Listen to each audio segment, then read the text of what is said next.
కేదార్నాథ్ ధామ్ హేమ్కుంద్ సాహిబ్ కోసం rope way ప్రాజెక్టును కేంద్రం ఆమోదించింది. కేంద్ర మంత్రి అశ్విని వైష్ణవ్ మాట్లాడుతూ ఈ రోప్ వే అందుబాటులోకి వస్తే ప్రస్తుతం 8 నుంచి 9 గంటల్లో పూర్తయ్యే ప్రయాణం 36 నిమిషాలకు తగ్గిపోతుందని చెప్పారు.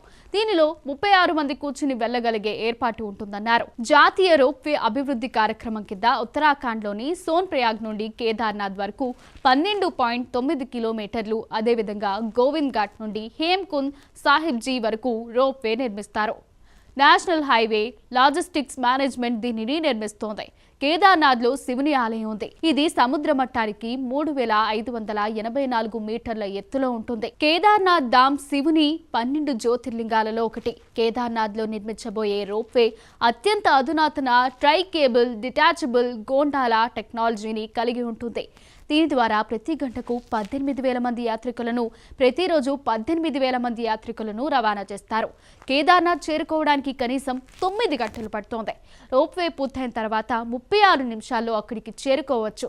గౌరీకుండ్ నుండి కేదార్నాథ్ ఆలయానికి 16 కిలోమీటర్ల దూరం పైకి వెళ్లడం చాలా కష్టంతో కూడుకున్నది. ప్రస్తుతం దీనిని కాలినడకన, పల్లకి, పోనీ హెలికాప్టర్ల ద్వారా చేరుకుంటున్నారు.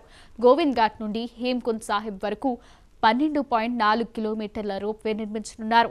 దీనికోసం 2,730.13 కోట్లు ఖర్చు చేయనున్నారు. ఈ రోప్వే గంటకు 1,100 మంది ప్రయాణికులను, ప్రతిరోజు 11,000 మంది ప్రయాణికులను తీసుకువెళ్తోంది. హేమ్కుంద్ సాహిబ్ ఉత్తరాఖండ్లోని చమేలి జిల్లాలో ఉంది.